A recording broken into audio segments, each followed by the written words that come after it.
عارف رومی رحمۃ اللہ علیہ فرماتے ہیں کہ مثال دینے کے لیے بات سمجھاتے ہیں. فرماتے ہیں ایک شخص جنگل میں لکڑیاں کاٹنے جایا کرتا تھا تو شیر سے دوستی ہو گئی, یعنی ڈائریکٹ بادشاہ سے دوستی ہو گئی. اور بادشاہ بھی وہ جو جنگل کا بادشاہ ہے, جنگل کے بادشاہ سے دوستی ہو گئی. اب وہ لکڑہارا غریب آدمی تھا, لکڑیاں تو کاٹنی ہوتی تھی. تو وہ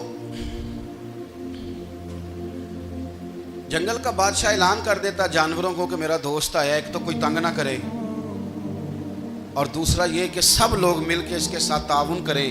کبھی کوئی جانور لکڑیاں اکٹھی کراتا, کبھی کوئی اپنی پشت پہ گدھا, بیل, گھوڑا, خچر رکھ کے وہ لکڑیاں باہر چھوڑنے آتا. تو اب اس کی بڑی دھوم مچ گئی جنگل کے اندر. لکڑہارا مزدور تھا, وہ بادشاہ سے دوستی کر کے بادشاہ ہی بن گیا. وہ گھر آ کے نا بیوی کو اکثر بتاتا کہ میرا ایک دوست ہے, میں جاتا ہوں تو ساری پہلے ہی مخلوق کھڑی ہوتی ہے میرے استقبال کے لیے. دوستی جو بڑے سے ہو گئی ہے.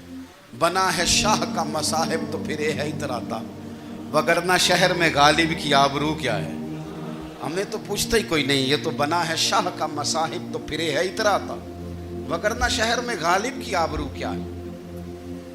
تو وہ لوگوں کو بتاتا, بیوی کو بھی بتاتا دوست ہے. تو بیوی کہنے لگی اتنی تو تعریفیں کرتا, یہ نہیں بتایا کہ وہ جنگل کا شیر ہے, پر نیرا دوست بتا دیا.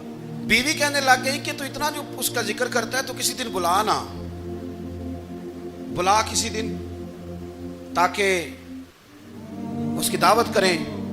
اب اس نے پھر نہ اس کو پردے میں رکھا. کیا کہتے ہیں آج کل, سرپرائز دینا ہے, مگر سرپرائز دینا ہے, پردے میں رکھا کہ وہ شیر ہے. تو وہ بلا لیا گھر. اب اس کے لیے کچا گوشت, ظاہر ہے شیر نے کچا گوشت دکھانا تھا. وہ کہنے لگی پکانا کس طرح کا ہے. وہ کہنے لگا جب وہ آئے گا پھر بتاؤں گا. اب وہ کچا گوشت 2-3 بکرے ذبح کر کے ڈال دیے. وہ آ گیا شیر.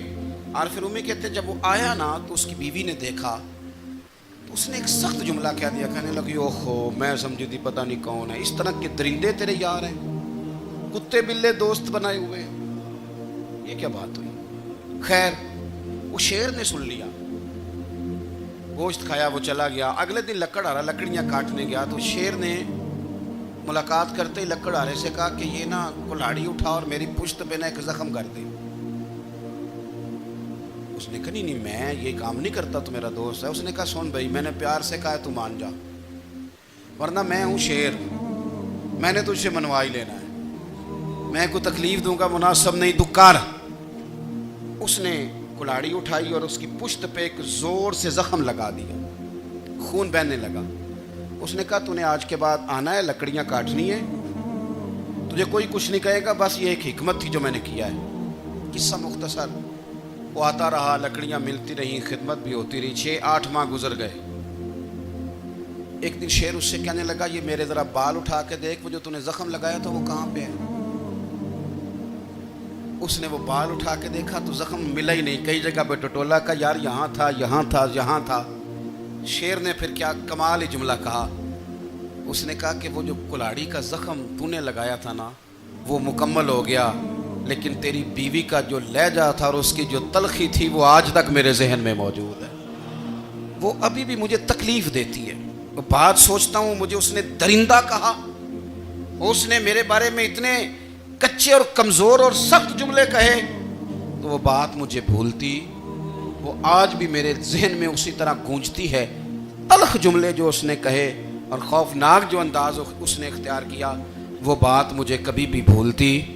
تو آپ کے لفظ لوگوں کو بھول جاتے ہیں پر لہجہ یاد رہتا ہے اگر ہم اپنے لہجے پر تھوڑی توجہ ہی کر لیں. کچھ لوگ کہتے ہیں جی میرا جی روٹین ہی یہ ہے بات کرنے کی, تو یہ یاد رکھنا کسی وقت ایسا بھی ہوتا ہے کہ شیر کو سوا شیر مل جاتا ہے.